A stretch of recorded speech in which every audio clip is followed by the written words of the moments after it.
It's 3 in the morning. The lights are off in the capital. Most people are asleep. And somewhere in a quiet government building, a number exists that would terrify any household on Earth. $30 trillion. 40 trillion. Sometimes more. Debt so large it can't be paid back in a lifetime, or 10. And yet, no panic, no sirens, no emergency meeting at dawn.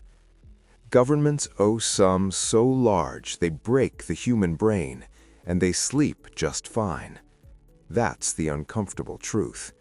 If you owed even 1% of that, you wouldn't sleep at all.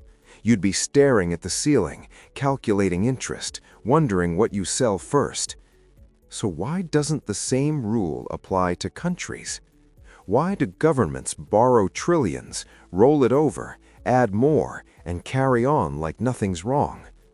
To understand that, we have to strip away the myths and look at the system as it actually works, not how it's explained, not how it's sold, how it really works.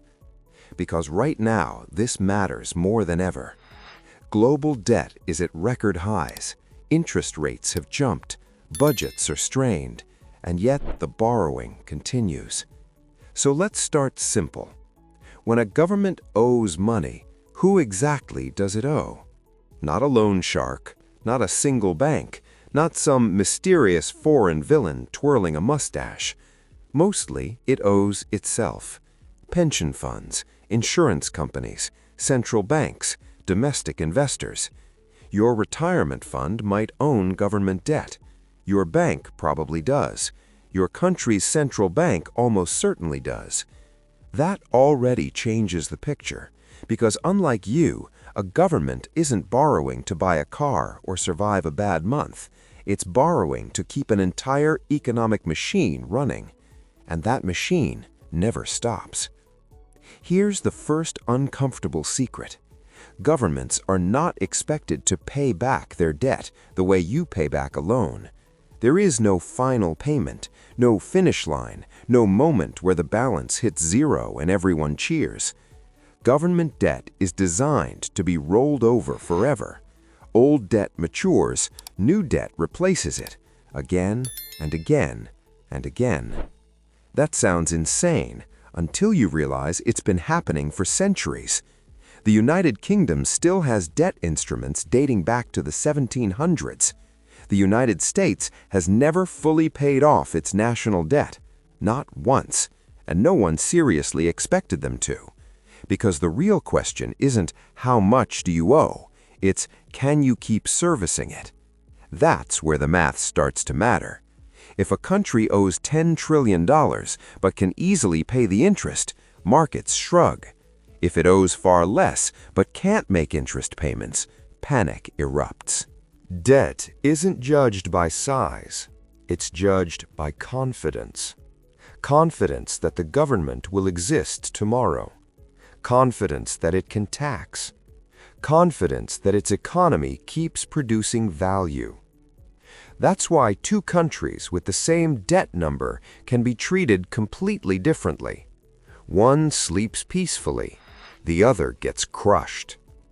But there's a deeper layer, and this is where things get weird.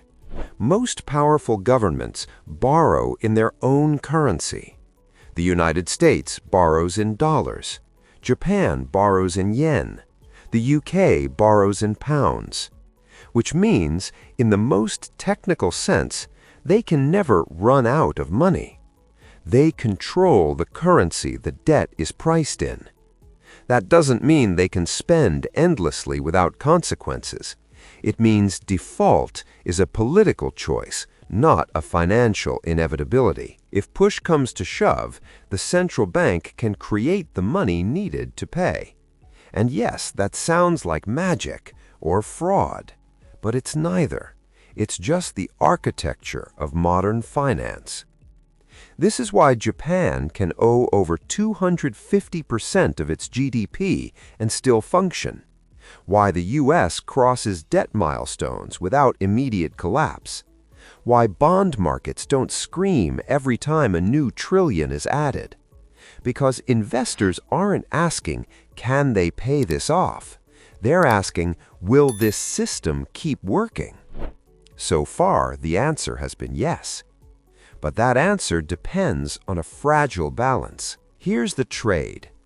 Governments promise stability, rule of law, economic growth, predictable inflation. In exchange, investors lend money at relatively low interest. Break that trust, and everything changes. That's when the calm disappears. You've seen what happens when that trust cracks. Argentina, Greece, Turkey. Same concept, different outcomes.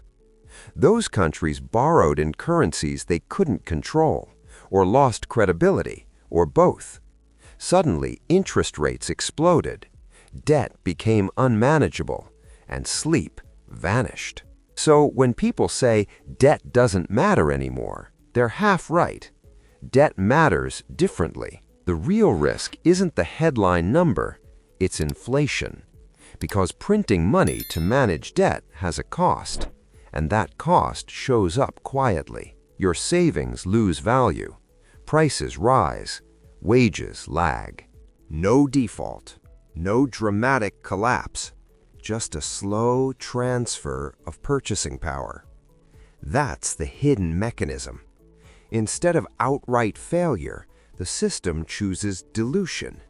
Inflation becomes the pressure valve. It reduces the real value of debt over time, makes yesterday's borrowing easier to carry tomorrow. If inflation is low and controlled, it feels almost painless. If it's not, everyone notices. This is why central banks walk a tightrope. Raise rates too fast, and governments struggle to service debt. Keep rates too low, and inflation eats the economy. Neither option is clean. Both are political. And this is where the irony comes in. The same system that allows governments to sleep at night is the one that quietly shifts risk onto everyone else. You don't see a bill labeled National Debt Adjustment. You feel it at the grocery store, in rent, in shrinking purchasing power. Debt doesn't disappear. It just changes who pays and how visibly. Zoom out further. Why does this system persist at all? Because modern economies are built on growth, population growth, productivity growth, technological growth. As long as the economy expands faster than the cost of debt, the math works.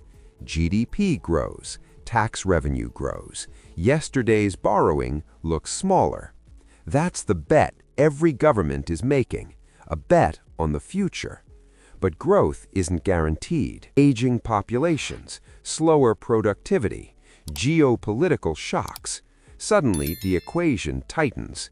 More debt, higher interest, less room to maneuver.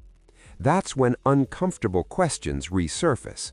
Not can we pay this back, but what happens if we can't keep pretending? Because here's the quiet truth no one likes to say out loud. Governments don't sleep well because debt is harmless. They sleep because the consequences are delayed, distributed, and politically manageable.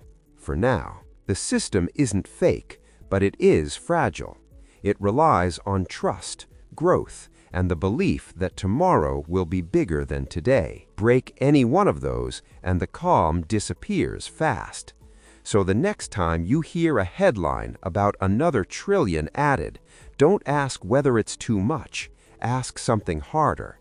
Who holds that debt? Who controls the currency? And who quietly pays the price if the balance tips?